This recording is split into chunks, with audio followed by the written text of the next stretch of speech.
Hello and welcome to Ninja Prep. This is Kapil Goyal, your educator and mentor for PG physics. तो इसके पहले हमने units and dimension को discuss किया था। होपफुली वो लेक्चर्स आप लोगों को बहुत अच्छे से समझ में आए होंगे। अब मैं स्टार्ट करने जा रहा हूँ सॉलिड मैकेनिक्स। सॉलिड मैकेनिक्स का ये फर्स्ट लेक्चर होगा जिसमें हम थ्योरेटिकल चीज़ें जो हैं डिस्कस करेंगे, यानी कि जो इंटर एटॉमिक फोर्स है, इंटर मॉलिक्यूलर फोर्स है, वो डिस्कस करेंगे। उनके ऊपर किस तरह के क्वेश्चन बनते हैं वो हम डिस्कस करेंगे। अगर आप लोग प्रिपरेशन कर रहे हैं यूपी पीजीटी फिजिक्स एग्जाम के लिए या फिर Punjab lecturer cadre physics exam के लिए आप लोग प्रिपरेशन कर रहे हैं, तो ये लेक्चर्स आप लोगों के लिए बहुत इंपॉर्टेंट होने वाले हैं, है ना। इन लेक्चर के अंदर जो भी कंटेंट है, जो भी क्वेश्चन आपको कराए जा रहे हैं, बहुत इंपॉर्टेंट होने वाले हैं। जो भी लोग इस वीडियो को देख रहे हैं सभी से रिक्वेस्ट रहेगी, प्लीज वीडियो को लाइक जरूर करें। चैनल को सब्सक्राइब नहीं किया है तो चैनल को सब्सक्राइब जरूर करें। चलिए स्टार्ट करते हैं। हाँ जी, तो सॉलिड मैकेनिक्स हम लोग स्टार्ट करेंगे। सॉलिड मैकेनिक्स में आज का जो लेक्चर होगा ये बहुत थियोरेटिकल लेक्चर होगा। हम लोग डिस्कस करेंगे इंटर एटॉमिक फोर्स क्या होता है, इंटर मॉलिक्यूलर फोर्स क्या होता है, उनके ऊपर क्वेश्चन करेंगे, मिनिमम एनर्जी की कंडीशन देखेंगे और उसके बाद कुछ न्यूमेरिकल क्वेश्चंस की भी इनके ऊपर देखेंगे। सबसे पहले अगर हम लोग बात करें इंटर एटॉमिक फोर्स क्या होता है, तो इंटर एटॉमिक फोर्स क्या होता है, दो एटम्स जो होते हैं, एटम्स के जो चार्जेस होते हैं उनके बीच में जो इलेक्ट्रोस्टैटिक इंटरेक्शन होता है। एटम्स के जो चार्ज हो, एटम्स हैं, एटम्स के अंदर चार्ज है और उन चार्ज के बीच में जो इलेक्ट्रोस्टैटिक इंटरेक्शन हो रहा है, इलेक्ट्रोस्टैटिक इंटरेक्शन की वजह से जो फोर्स आ रहा है उसी को हम इंटर एटॉमिक फोर्स कहते हैं। सवाल ये है कि एटम्स के अंदर कौन कौन से चार्ज है। तो एक एटम है, एटम के अंदर एक न्यूक्लियस है। ये न्यूक्लियस के अंदर क्या है, इस न्यूक्लियस के अंदर है न्यूट्रॉन और प्रोटॉन। इस न्यूक्लियस के अंदर कौन है, न्यूट्रॉन है और प्लस प्रोटॉन है। तो यहाँ न्यूक्लियस का जो ओवरऑल चार्ज क्या हो गया, वो पॉजिटिव हो गया। इसके चारों तरफ कौन है, इसके चारों तरफ है इलेक्ट्रॉन क्लाउड। इलेक्ट्रॉन क्लाउड के बीच का, इलेक्ट्रॉन क्लाउड का जो नेट नेगेटिव चार्ज है वो क्या हो गया, नेगेटिव। तो इस पॉजिटिव और नेगेटिव जो ये चार्ज बन गए, इनके बीच में जो इलेक्ट्रोस्टैटिक इंटरेक्शन हो रहा है, इसकी वजह से जो फोर्स लग रहा है उसको हम क्या कह रहे हैं, इंटर एटॉमिक फोर्स कह रहे हैं, है ना। इसको हम क्या कह रहे हैं, इंटर एटॉमिक फोर्स कह रहे हैं। ये जो फोर्स होता है ये नेचर में कैसा होता है, इलेक्ट्रिकल नेचर, इलेक्ट्रिकल होता है। क्योंकि इलेक्ट्रोस्टैटिक इंटरेक्शन से बन रहा है इसलिए कौन सा फोर्स हो गया, इलेक्ट्रिकल नेचर में हो गया ये। और दीज आर एक्टिव। और ये जो फोर्स है ये कब तक वैलिड रहते हैं या कब तक एक्टिव रहते हैं, जब तक कि इनके बीच का जो सेपरेशन है, इनके बीच का जो सेपरेशन है वो एटम के ऑर्डर के साइज का हो। एटम का ऑर्डर क्या होता है, 10⁻⁻10 मीटर, या इसको आप 10 जो आर्मस्ट्रॉन्ग, 1 आर्मस्ट्रॉन्ग भी बोल सकते हो आप इसको और क्या बोल सकते हो, और 1 आर्मस्ट्रॉन्ग। तो ये जो हमारे पास इंटर एटॉमिक फोर्स हैं ये एक्टिव रहते हैं। एक्टिव रहते हैं मतलब ये कब लगते हैं, तो ये कब लगेंगे, जब इनका जो डिस्टेंस है, इनकी जो सेपरेशन है, जो दोनों चार्जेस हैं उनके बीच का जो सेपरेशन है वो एटम के ऑर्डर के बराबर हो, कम से कम उतना हो। एटम का ऑर्डर मतलब उसका साइज, और उसका साइज कितना होता है, 1 आर्मस्ट्रॉन्ग या 10⁻⁻10 मीटर, 10⁻⁻10 मीटर। ठीक है। तो यहां से जो क्वेश्चन निकल सकता है वो क्या निकल सकता है कि जो इंटर एटॉमिक फोर्स होते हैं वो किस नेचर के होते हैं, वो इलेक्ट्रिकल नेचर के होते हैं, मैग्नेटिक नेचर के होते हैं, है ना। ऐसा क्वेश्चन पूछा जा सकता है। तो कैसे नेचर के होते हैं, इलेक्ट्रिकल नेचर के होते हैं। दूसरा क्वेश्चन ये बन सकता है कि इंटर एटॉमिक फोर्स जो हैं वो कब एक्टिव रहते हैं या कब वैलिड रहते हैं। तो वो कब एक्टिव रहते हैं, कब वैलिड रहते हैं, जब एटम्स जिनके बीच में इंटर एटॉमिक फोर्स लग रहा है उसके जो चार्जेस हैं उनके बीच का जो सेपरेशन है वो एटम के साइज का हो। एटम के साइज का मतलब उसका जो 10⁻⁻10 या 1 आर्मस्ट्रॉन्ग जो उसका साइज है, रेडियस है, उसके बराबर का हो, तब ये वैलिड होते हैं। अब यहां पर आपको दो कर्व दिख रहे हैं। एक कर्व दिख रहा है फोर्स और सेपरेशन यानी कि आर का, और एक कर्व दिख रहा है यू और आर का। यू का मतलब है पोटेंशियल एनर्जी। पहले मैं फोर्स वाला कर्व जो है उसको देखता हूं। तो यहां जब हम पॉजिटिव साइड में चलेंगे तो आर की वैल्यू बढ़ेगी, और जब पीछे आएंगे तो आर की वैल्यू क्या होगी, कम होगी। तो जब हम बहुत दूर हैं, बहुत दूर है मतलब जब आर की वैल्यू बहुत ज्यादा है, तो जब आर की वैल्यू बहुत ज्यादा है मतलब सेपरेशन बहुत ज्यादा है। तो सेपरेशन बहुत ज्यादा है तो उनके बीच में जो लगने वाला फोर्स है वो फोर्स ना के बराबर होता है। उस फोर्स की वैल्यू लगभग 0 के बराबर होती है, यानी कि जो एटम्स है वो इलेक्ट्रिकली न्यूट्रल होते हैं। कब, जब आर की वैल्यू बहुत ज्यादा हो। आप यहाँ पे देख भी रहे होगे ये लगभग 0 को टच कर रही है, यानी कि फोर्स नेग्लिजिबल के बराबर है। जैसे जैसे आप आर की वैल्यू को कम करोगे, आर की वैल्यू को कम करोगे यानी कि दोनों के बीच का सेपरेशन कम करोगे, दोनों को पास लाओगे, दोनों को पास लाओगे तो इलेक्ट्रॉन क्लाउड और न्यूक्लियाई, मतलब न्यूक्लियाई जो पॉजिटिव चार्ज और इलेक्ट्रॉन क्लाउड वो इंटरेक्ट करना चालू करेगा, इंटरेक्ट करना चालू करेगा, और उनके बीच में जो फोर्स ऑफ अट्रैक्शन है वो बढ़ेगा, क्योंकि दोनों के पास ऑपोजिट चार्ज है तो फोर्स ऑफ अट्रैक्शन बढ़ेगा। अट्रैक्शन वाला जो फोर्स है, मैं आपको एक बात क्लियर बता दूं यहाँ पर, फोर्स ऑफ अट्रैक्शन को हम नेगेटिव से लिखते हैं और रिपल्शन फोर्स को हम पॉजिटिव से लिखते हैं। ये आप लोगों ने मैकेनिक्स में भी पढ़ा होगा। और इस ग्राफ में भी आप देख रहे हैं कि जैसे जैसे आप पास ला रहे हो तो नेगेटिव वैल्यू ऑफ फोर्स बढ़ती जा रही है, मतलब जो अट्रैक्शन फोर्स है वो नेगेटिव में है। तो ये नेगेटिव फोर्स जो है वो बढ़ता जा रहा है, यानी कि दोनों के बीच में जो अट्रैक्टिव फोर्स है वो बढ़ता जा रहा है। एक सर्टेन डिस्टेंस आएगी, यहां पर आप देखोगे ये जो अट्रैक्टिव फोर्स है इसकी वैल्यू क्या हो गई, मैक्सिमम हो गई, यानी कि जो नेगेटिव वैल्यू ऑफ फोर्स है वो मैक्सिमम हो गई। तो अट्रैक्टिव फोर्स क्या हो गया, मैक्सिमम हो गया। कब, एक पर्टिकुलर डिस्टेंस पर। ये जो पर्टिकुलर डिस्टेंस है इस डिस्टेंस को हम कहते हैं क्रिटिकल डिस्टेंस। क्या कहते हैं, क्रिटिकल डिस्टेंस। जैसे जैसे ये सेपरेशन कम होता जाएगा वैसे वैसे ही फोर्स की वैल्यू बढ़ती जाएगी और बढ़कर एक मैक्सिमम वैल्यू पर पहुंच जाएगी, है ना। और उस मैक्सिमम वैल्यू के ऊपर जो अट्रैक्टिव फोर्स है वो मैक्सिमम हो जाएगा। अब यहां पर आप देखोगे कि इससे कम मैं डिस्टेंस अगर करता हूं तो ये जो अट्रैक्टिव फोर्सेस की वैल्यू कम होना स्टार्ट हो जाएगी, यानी कि ये नेगेटिव से किधर की तरफ जाना स्टार्ट हो जाएगा, पॉजिटिव की तरफ जाना स्टार्ट हो जाएगा। तो इस क्रिटिकल डिस्टेंस से जैसे ही आप आगे बढ़ोगे, मतलब सेपरेशन की वैल्यू को कम करोगे, तो जो अट्रैक्शन है वो डिक्रीज होना स्टार्ट हो जाएगा। अट्रैक्शन डिक्रीज होना स्टार्ट हो जाएगा और एक वैल्यू तक पहुंचेगा जिसको हम कह रहे हैं आर नॉट। आर नॉट वो डिस्टेंस होगी जहां पर फोर्स जो है वो जीरो हो जाएगा। फोर्स जो है वो क्या हो जाएगा, जीरो हो जाएगा। तो ये जो आर नॉट की वैल्यू है, R equals to R naught, यहां पर नेट इंटर एटॉमिक फोर्स की वैल्यू जीरो हो जाएगी। नेट इंटर एटॉमिक फोर्स की वैल्यू को जीरो होने का मतलब है अट्रैक्टिव फोर्स जीरो होगा और वो किधर की तरफ जा रहा होगा, रिपल्सिव की। या आप ऐसा भी बोल सकते हो कि जो इक्विलिब्रियम डिस्टेंस है आर नॉट, वहां पर अट्रैक्टिव फोर्स और जो रिपल्सिव फोर्स है दोनों आपस में क्या हो जाएंगे, इक्वल हो जाएंगे। तो अट्रैक्टिव फोर्स इक्वल्स टू क्या हो जाएगा, रिपल्सिव फोर्स। अट्रैक्टिव फोर्स किसके बराबर हो जाएगा, रिपल्सिव फोर्स। और ये कहां हो जाएगा, ये हो जाएगा at equilibrium distance. At equilibrium distance. और आप इसको कौन सा पॉइंट भी बोल सकते हो, आप इसको इन्फ्लेक्शन पॉइंट भी बोल सकते हो, जहां पर वैल्यू नेगेटिव से किधर की तरफ जा रही है, पॉजिटिव की तरफ जा रही है। तो इसको हम बोलते हैं नॉर्मल सेपरेशन। हाइड्रोजन के लिए इसकी वैल्यू फिक्स है, हालांकि अलग अलग एटम्स के लिए इसकी वैल्यू फिक्स होगी। हाइड्रोजन का हमें पूछा जाता है इसलिए मैंने यहां लिख दिया। तो हाइड्रोजन के लिए इसकी वैल्यू होती है 0.74 आर्मस्ट्रॉन्ग। अब फिर आप ये कर्व में ध्यान से देखो, जैसे ही मैं सेपरेशन को और कम करूंगा तो ये जो फोर्स है पॉजिटिव में चला जाएगा, यानी कि जो फोर्स है वो रिपल्सिव फोर्स बन जाएगा। रिपल्सिव मतलब जब आप एटम्स को और पास लाओगे तो वो अब एक दूसरे को रिपेल करना स्टार्ट कर देंगे, यानी कि दूर भगाएंगे एक दूसरे को। तो उनके बीच में कौन सा फोर्स आ जाएगा, रिपल्सिव फोर्स आ जाएगा। तो जैसे ही आपने आर की वैल्यू आर नॉट से कम की तो रिपल्सिव फोर्स डोमिनेट करने लग जाएगा। Due to overlapping of electron clouds की ओवरलैपिंग हो जाएगी, मतलब सेम टाइप के चार्ज जो है वो इंटरेक्ट करना स्टार्ट करेंगे। सेम टाइप के जब इंटरेक्ट करेंगे तो रिपल्सन होगा और रिपल्सिव फोर्स रैपिडली इंक्रीज करेगा जैसे जैसे हम डिस्टेंस को क्या करते जाएंगे, कम करते जाएंगे। तो ये तो बात हो गई किसकी, फोर्स की। अब फोर्स के जस्ट नीचे कौन सा वाला ग्राफ बना हुआ है, पोटेंशियल एनर्जी और किसका, सेपरेशन का। तो पोटेंशियल एनर्जी और सेपरेशन का ग्राफ समझने के पहले यहां पर एक रिलेशन आपको समझ लेना जरूरी है और आपको पता भी होगा कि फोर्स और पोटेंशियल एनर्जी के बीच में रिलेशन होता है F equals to minus D U upon D are.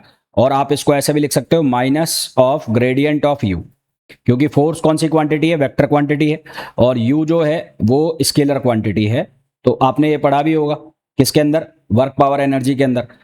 आपने वर्क पावर एनर्जी के अंदर पढ़ा भी होगा कि जो फोर्स और पोटेंशियल एनर्जी का बीच का रिलेशन, कि force is equals to gradient of U, force gradient of U के बराबर होता है। यहां पर एक चीज ध्यान देने की है कि जब यू की वैल्यू पॉजिटिव रहेगी तो उस केस में जो फोर्स है वो नेगेटिव आएगा, यानी कि अट्रैक्टिव आएगा। जब पोटेंशियल एनर्जी जो है वो क्या हो जाएगी, नेगेटिव हो जाएगी। नेगेटिव नेगेटिव क्या हो जाएगा, पॉजिटिव। तो उस केस में फोर्स क्या हो जाएगा, पॉजिटिव हो जाएगा। पोटेंशियल एनर्जी प्लस में रहेगी तो उस केस में फोर्स नेगेटिव रहेगा। जब पोटेंशियल एनर्जी माइनस में रहेगी तो उस केस में फोर्स क्या होगा, प्लस में होगा। अब इस बात का मतलब क्या है, इस बात का मतलब समझो। जब डिस्टेंस ज्यादा है तो पोटेंशियल एनर्जी किसके बराबर होगी, लगभग जीरो के बराबर। जब डिस्टेंस ज्यादा है तो पोटेंशियल एनर्जी किसके पैरेलल चल रही है, जीरो के पैरेलल चल रही है, मतलब लगभग कितना है, जीरो है। तो सेपरेशन बहुत ज्यादा होगा तो फोर्स भी लगभग किसके बराबर था, जीरो के बराबर। तो यहां से पोटेंशियल एनर्जी भी क्या है, जीरो के बराबर है। जब आप सेपरेशन को कम करोगे, यानी कि दोनों जो इलेक्ट्रॉन क्लाउड और न्यूक्लियाई उनके बीच का सेपरेशन कम होगा तो पोटेंशियल एनर्जी की वैल्यू जो है वो नेगेटिव वैल्यू जो है वो बढ़ेगी। क्या बढ़ेगी, नेगेटिव वैल्यू बढ़ेगी। तो पोटेंशियल एनर्जी की नेगेटिव वैल्यू बढ़ेगी। तो एज एटम अप्रोच, जब एटम एक दूसरे के पास आएंगे तो U becomes negative, potential energy क्या होती जाएगी, नेगेटिव होती जाएगी। तो पोटेंशियल एनर्जी क्या हो गई, नेगेटिव हो गई यहाँ पर। अब ये जो डिस्टेंस है ये आर नॉट वाली डिस्टेंस है, यहाँ आर नॉट वाली डिस्टेंस पर पोटेंशियल एनर्जी अपनी मैक्सिमम वैल्यू को अटेंड कर रही है, मैक्सिमम नेगेटिव वैल्यू को। तो जब R इक्वल्स टू आर नॉट हो जाएगा तो पोटेंशियल एनर्जी की मैक्सिमम नेगेटिव वैल्यू हो जाएगी, और मैक्सिमम नेगेटिव वैल्यू का मतलब है पोटेंशियल एनर्जी मिनिमम है। मिनिमम पोटेंशियल एनर्जी की जो कंडीशन है उसको हम बोलते हैं स्टेबल कंडीशन। क्या बोलते हैं, स्टेबल कंडीशन। और हाइड्रोजन के लिए इसकी जो वैल्यू होती है वो होती है -7.2 into 10 power -19 joule, -7.2 into 10 power -19 joule. जब आप सेपरेशन को और कम करोगे तो पोटेंशियल एनर्जी क्या करेगी, इंक्रीज करेगी। पोटेंशियल एनर्जी इंक्रीज करेगी, एक पॉइंट पर आके जीरो होगी और उसके बाद पॉजिटिव हो जाएगी, और फिर उसके बाद क्या होगा, स्ट्रॉन्ग रिपल्शन होगा। तो यहां पर क्या हो जाएगा, स्ट्रॉन्ग रिपल्शन होगा, और रिपल्शन के केस में जो पोटेंशियल एनर्जी है वो क्या हो जाएगी, पॉजिटिव हो जाएगी। पोटेंशियल एनर्जी जो है वो क्या हो जाएगी, पॉजिटिव हो जाएगी। ठीक है, पोटेंशियल एनर्जी क्या होगी, पॉजिटिव होगी। पोटेंशियल एनर्जी पॉजिटिव होगी तो फोर्स लगेगा, रिपल्सिव फोर्स माइनस आएगा। और जब पोटेंशियल एनर्जी नेगेटिव होगी तो माइनस माइनस प्लस हो जाएगा, मतलब कौन सा फोर्स हो जाएगा, अट्रैक्टिव फोर्स। तो फोर्स प्लस तो मतलब अट्रैक्टिव, फोर्स माइनस तो यहां पर क्या आएगा, रिपल्सिव आएगा। तो ये इन दोनों ग्राफ का क्या है, मतलब है। अब अगर इनमें फोर्स वर्सेस डिस्टेंस में ग्राफ को समझा जाए तो जब आर की वैल्यू बहुत ज्यादा है, मतलब इनफाइनाइट को अप्रोच कर रहा है, तो फोर्स लगभग जीरो है और पोटेंशियल एनर्जी भी लगभग क्या है, जीरो है। जब सेपरेशन इक्विलिब्रियम डिस्टेंस से ज्यादा है तो फोर्स अट्रैक्टिव है। जब सेपरेशन इक्विलिब्रियम डिस्टेंस से ज्यादा है, अट्रैक्टिव का मतलब है नेगेटिव में चल रहा है। और जब आर की value greater than R naught है तो उस केस में पोटेंशियल एनर्जी क्या है, नेगेटिव है। जब इक्विलिब्रियम डिस्टेंस की कंडीशन आती है R equals to R naught, तो वहां पर एफ बराबर हो जाता है जीरो इक्विलिब्रियम पर, और पोटेंशियल एनर्जी क्या हो जाती है, मिनिमम हो जाती है। एफ बराबर जीरो मतलब पोटेंशियल एनर्जी मिनिमम, यानी कि मोस्ट स्टेबल कंडीशन में आ जाती है। जब हम आर की value less than R naught करते हैं, यानी कि जो इक्विलिब्रियम डिस्टेंस है उससे कम करते हैं, तो फोर्स हो जाता है रिपल्सिव, और पोटेंशियल एनर्जी कहाँ चली जाती है, पॉजिटिव में चली जाती है। तो आपको ये जो ग्राफ है ये ध्यान रखना है, इन ग्राफ से ही आप इनके मीनिंग जो है वो समझ पाओगे। तो ये बात हो गई किसकी, इंटर एटॉमिक फोर्स की। अब जिस तरह से एक फोर्स होता है इंटर एटॉमिक, उसी तरह से एक फोर्स होता है inter molecular. Inter atomic force जो लगता है वो लगता है न्यूक्लियाई और उसके इलेक्ट्रॉन क्लाउड्स के बीच में। इंटर मॉलिक्यूलर जो फोर्स है वो लगता है मॉलिक्यूल्स के बीच में। तो इंटर मॉलिक्यूलर फोर्स का मतलब हो गया वो इलेक्ट्रोस्टैटिक फोर्स जो किसके बीच में लग रहा हो, मॉलिक्यूल्स के बीच में लग रहा हो, उसको हम इंटर एटॉमिक फोर्स कहते हैं। यहाँ ध्यान देने वाली बात यह है कि चाहे इंटर एटॉमिक हो चाहे इंटर मॉलिक्यूलर हो, दोनों ही इलेक्ट्रोस्टैटिक फोर्स है, यानी कि दोनों ही नेचर में कैसे हैं, इलेक्ट्रिकल हैं। दोनों ही नेचर में कैसे हैं, इलेक्ट्रिकल नेचर के। इंटरमॉलिक्यूलर फोर्स को हम वांडरवाल फोर्स भी बोलते हैं, और क्योंकि जो वांडरवाल फोर्स होते हैं वो नेचर में सबसे वीक होते हैं, तो इसलिए ये वीक होते हैं। इसका मतलब अगर आपसे पूछा जाए कि इनकी जो स्ट्रेंथ है वो इंटर एटॉमिक से कम होगी या ज़्यादा होगी, तो क्योंकि ये वांडरवाल है तो इनकी जो स्ट्रेंथ है वो इंटर एटॉमिक से क्या होगी, कम होगी।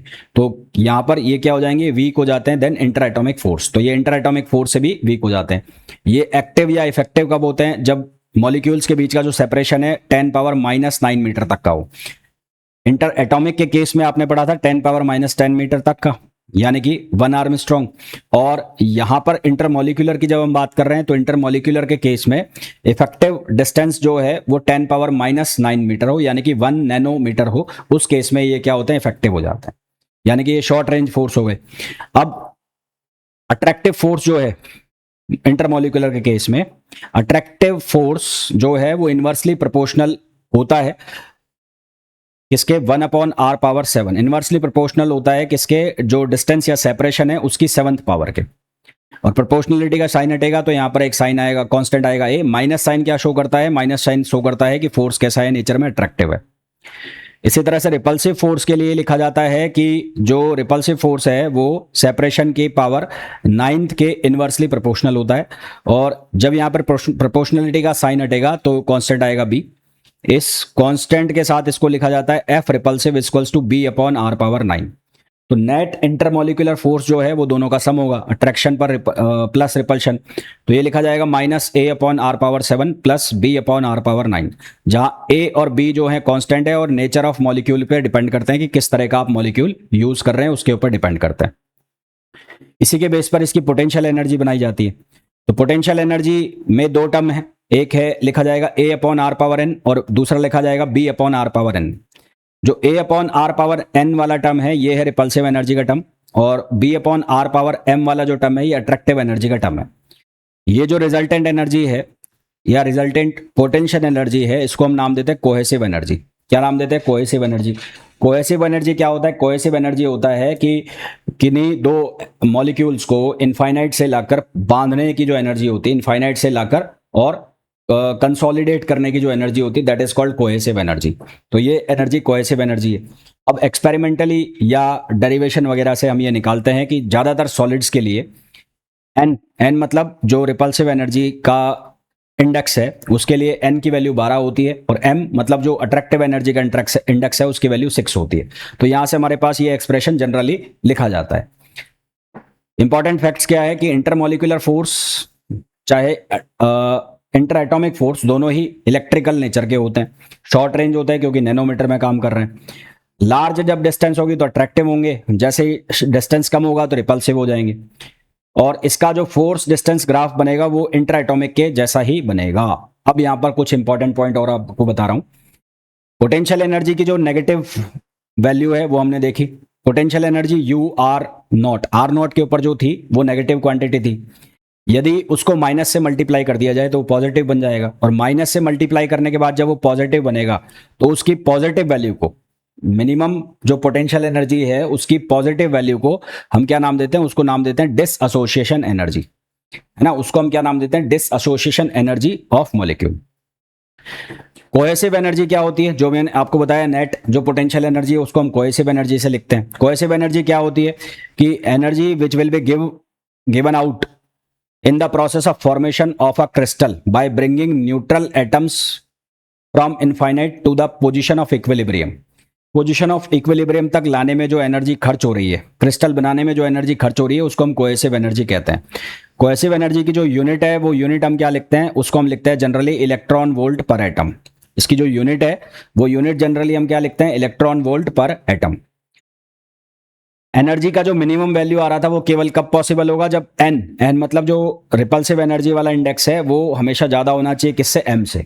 जब एन की वैल्यू ज्यादा होगी एम से तो उसी केस में जो मिनिमम एनर्जी वाला कर्व है वो पॉसिबल होगा, ठीक है। और आर नॉट के ऊपर जो मिनिमम एनर्जी की हमारे पास वैल्यू है उसको हम बाइंडिंग एनर्जी कहते हैं। उसको हम क्या कहते हैं? बाइंडिंग एनर्जी, मतलब जो एटम्स है या जो मॉलिक्यूल्स है उसको बांध के रखने वाली एनर्जी। तो इसका मतलब अगर सेपरेशन एनर्जी की वैल्यू आपको चाहिए तो सेपरेशन एनर्जी भी कम से कम कितनी होनी चाहिए? बाइंडिंग एनर्जी के बराबर, तभी आप मॉलिक्यूल्स को तोड़ पाओगे, अदरवाइज उनको तोड़ नहीं पाओगे। अगर हम इंटर एटॉमिक फोर्स और इंटर मॉलिक्यूलर फोर्स के बीच में कंपैरिजन करें तो इनके बीच का कंपैरिजन क्या होगा? सिमिलरिटी। सबसे पहले दोनों ही नेचर में कैसे हैं? इलेक्ट्रिक हैं, दोनों ही शॉर्ट रेंज फोर्स हैं, लार्ज डिस्टेंस पर दोनों अट्रैक्शन में होते हैं, डिस्टेंस कम होता है तो दोनों रिपल्शन में आ जाते हैं, है ना। दोनों का जो फोर्स डिस्टेंस कर्व है वो सिमिलर होगा, और जो पोटेंशियल एनर्जी कर्व है वो भी लगभग दोनों का क्या होगा? सिमिलर होगा।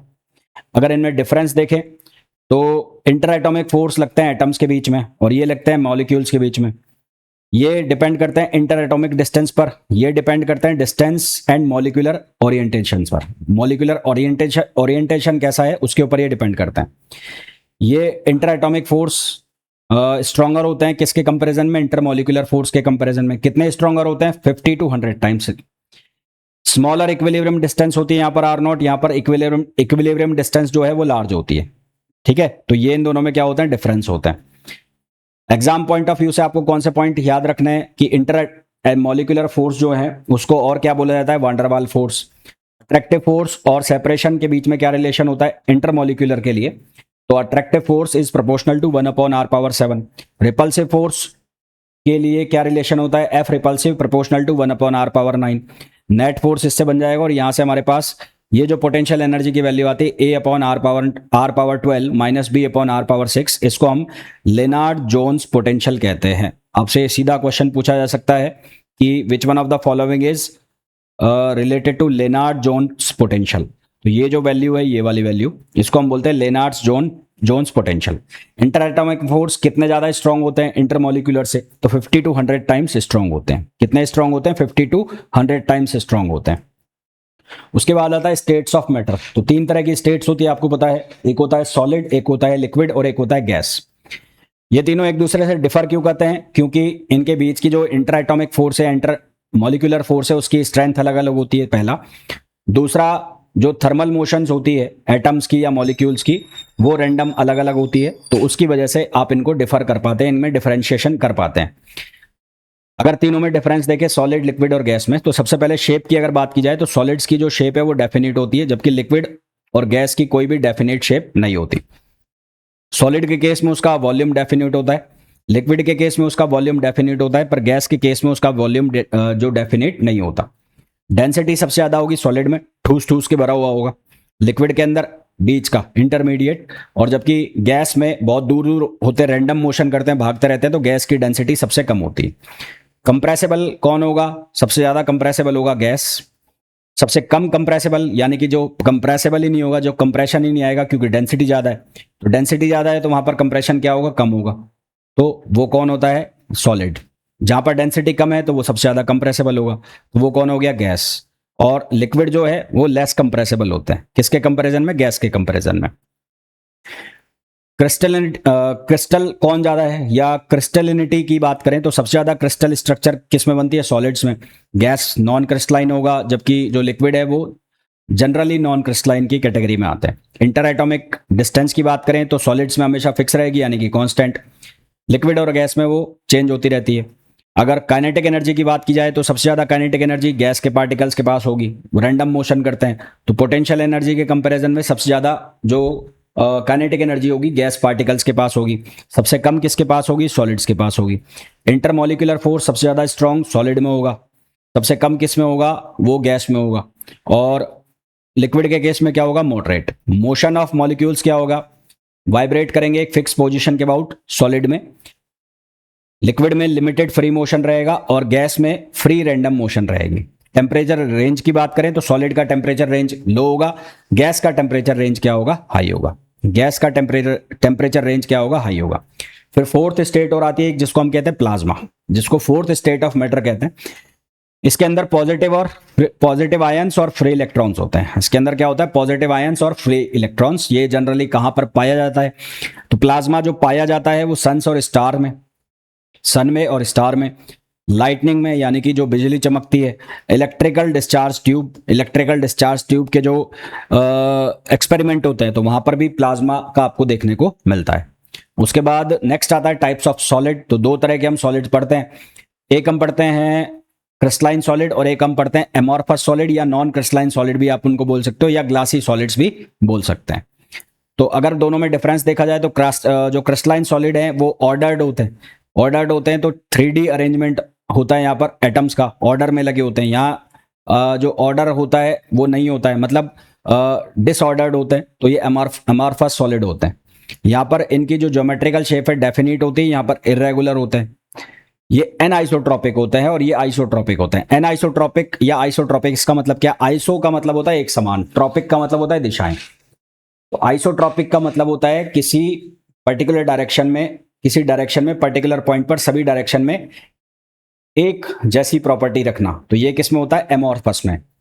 और एनाइसोट्रॉपिक का मतलब क्या हो गया कि किसी पर्टिकुलर डायरेक्शन में किसी एक पॉइंट पर सभी डायरेक्शन में प्रॉपर्टी सेम नहीं होती, तो वो होता है एनाइसोट्रॉपिक। तो जो क्रिस्टलाइन सॉलिड है वो एनाइसोट्रॉपिक होते हैं, जबकि जो एमॉर्फस है वो आइसोट्रॉपिक होते हैं। इनमें जो बॉन्ड्स हैं वो इक्वली स्ट्रांग होते हैं क्रिस्टलाइन सॉलिड में, जबकि जो एमॉर्फस है या नॉन क्रिस्टलाइन सॉलिड है इसमें बॉन्ड इक्वली स्ट्रांग नहीं होते। जो क्रिस्टलाइन सॉलिड होता है उनका मेल्टिंग पॉइंट शार्प होता है, इनका कोई शार्प मेल्टिंग पॉइंट नहीं होता। जो क्रिस्टलाइन सॉलिड है वो लॉन्ग रेंज के होते हैं, जबकि ये शॉर्ट रेंज के होते हैं।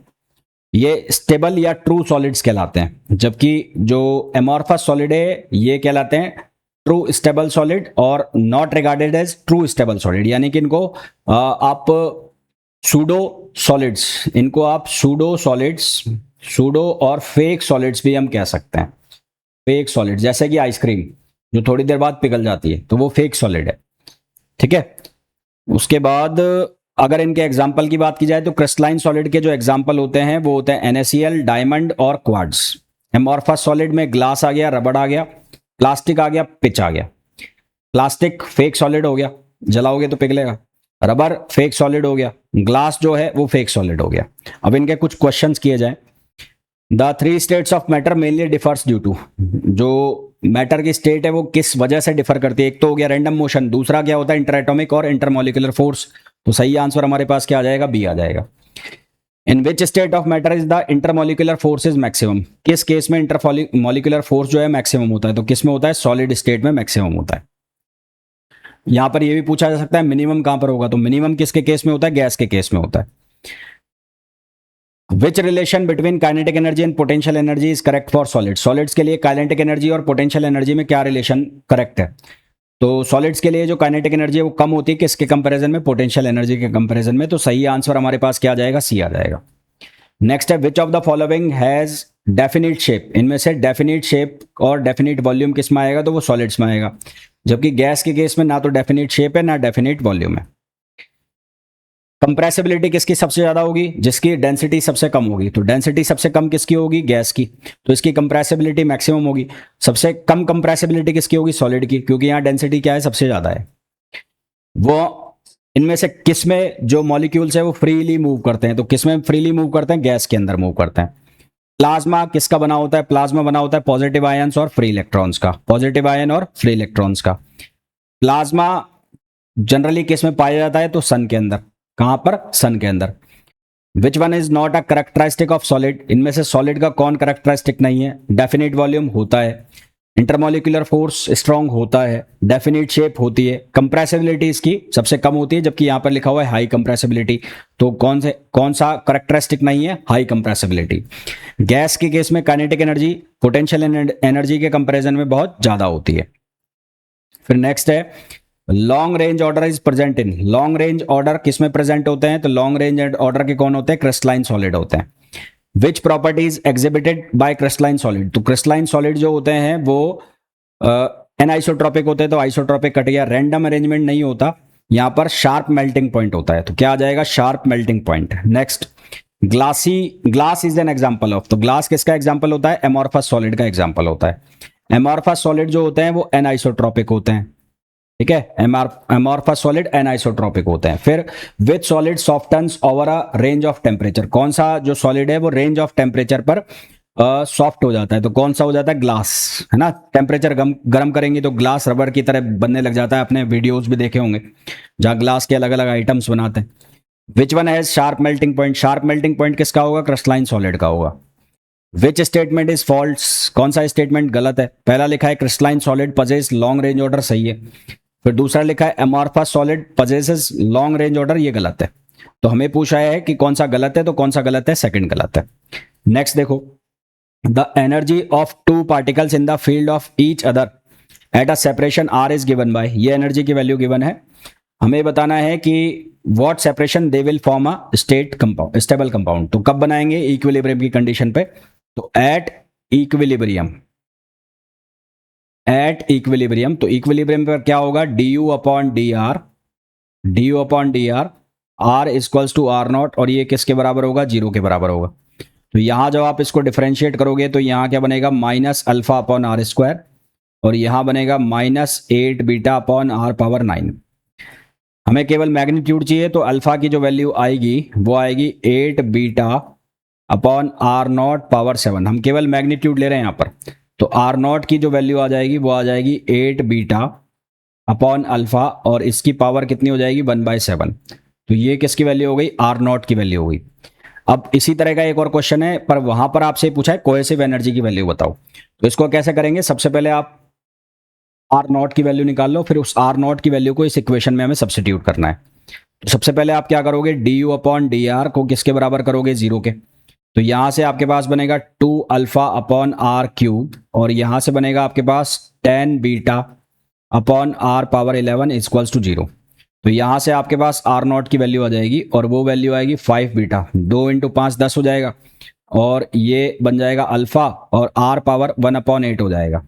अब ये वैल्यू आपको सब्सटीट्यूट करनी है यहां पर, तो मिनिमम जो पोटेंशियल एनर्जी है वो आपके पास आ जाएगी, जिसको कोहेसिव एनर्जी भी कहेंगे। तो ये बनेगा माइनस अल्फा, यहां पर आप वैल्यू डालोगे तो ये स्क्वायर में ये 8 है, तो ये 1/4 हो जाएगा, और ये घूम जाएगा ऊपर, तो ये हो जाएगा अल्फा अपॉन 5 बीटा, और ये हो जाएगा पावर 1/4, फिर प्लस ये हो जाएगा बीटा, ये हो जाएगा अल्फा अपॉन 5 बीटा, और ये हो जाएगी पावर 5/4। तो इसको जब हम सिंप्लीफाई करेंगे तो यहां से हमारे पास कॉमन निकाल लेंगे हम। तो कॉमन कितना आ रहा है यहां से, अल्फा बीटा बन गया ना ये। तो यहां से हमारे पास बनेगा, ये अल्फा पावर 1 है तो ये अल्फा पावर 1/4 ऐड हो जाएगा, तो 5/4 हो जाएगा ये। इसको मैं एक बार लिख लेता हूं, अल्फा पावर 5/4 अपॉन ये हो जाएगा 5 बीटा और पावर 1/4, ठीक, प्लस यहां पर क्या बनेगा, ये बनेगा अल्फा पावर 5/4 और ये हो गया 5 बीटा की पावर 1 में से 5/4 में से 1 माइनस करें, तो 5/4 में से 1 माइनस करो तो 4, ये बच जाएगा 1/4। तो यहाँ बीटा की जो वैल्यू हो गई वो कितनी हो गई, 1/4 हो गई बीटा की वैल्यू, और 5 की पावर कितनी हो गई, 5/4, 5 की पावर हो गई 5/4, और बीटा की जो वैल्यू है वो हो गई 1/4। तो अब यहां से अगर मैं इसको 1/4 बनाना चाहता हूं तो इसको मैं कैसे लिख सकता हूं, इसको मैं लिख सकता हूं, इसको हम लिख सकते हैं, ये 5 बीटा 1/4 है तो 5/4 जो है उसको आप लिखो 1 + 1/4, है ना। तो यानी कि ये जो 5 है इसको आप ऐसे लिख लो, माइनस अल्फा पावर 5/4 अपॉन ये हो गया 5 बीटा और 1/4, 1/4 है ये है 1/4 प्लस ये अल्फा पावर 5/4, यहाँ 5 और एक 5 को इसके साथ ले जाओ अंदर, 5 बीटा और पावर 1/4। तो यहां से आपने इसको ब्रेक कर दिया, तोड़ दिया, तो यहां से हमारे पास बचेगा क्या, ये बच जाएगा 1/5। पूरे में से कॉमन कितना आ रहा है, पूरे में से कॉमन आ रहा है अल्फा पावर 5/4 अपॉन 5 बीटा की पावर 1/4, यहां बचेगा -1 और प्लस यहां बचेगा 1/5। तो ये 5 एलसीएम आ गया और -5, तो -4/5 बचेगा, तो ये बचेगा -4/5, और यहां बचेगा अल्फा पावर 5/4 और ये हो गया 5 बीटा और पावर 1/4। तो यहां से हम आर नॉट की वैल्यू निकाली थी, तो आर नॉट की वैल्यू आई थी 5 बीटा अपॉन अल्फा, तो या तो इसको आर नॉट के फॉर्म में लिख दो या यही इसका क्या हो जाएगा, आंसर हो जाएगा। और आर नॉट के फॉर्म में अगर लिखना चाहते हो तो अल्फा को बाहर निकाल लो, तो ये आप लिख सकते हो -4 अल्फा अपॉन 5, और ये बन जाएगा अल्फा अपॉन 5 बीटा, और ये पूरे की पावर 1/4 और वो 1/8 था, तो ये आर नॉट का स्क्वायर हो जाएगा, तो ये हो जाएगा -4 अल्फा अपॉन 5 और ये हो जाएगा आर नॉट का स्क्वायर। तो ये हमारे पास क्या आ जाएगी, मिनिमम पोटेंशियल एनर्जी आ जाएगी। ठीक है, तो ये तो बहुत बेसिक था लेक्चर था, थ्योरेटिकल लेक्चर था, जिसमें किस तरह के क्वेश्चन आते हैं वो मैंने आपको बताए। नेक्स्ट जो लेक्चर होगा उसमें हम इसके आगे की चीजें डिस्कस करेंगे, जैसे कि स्ट्रेस स्ट्रेन वगैरह जो है वो डिस्कस करेंगे। तो मिलता है नेक्स्ट वीडियो में, till then thank you, bye bye.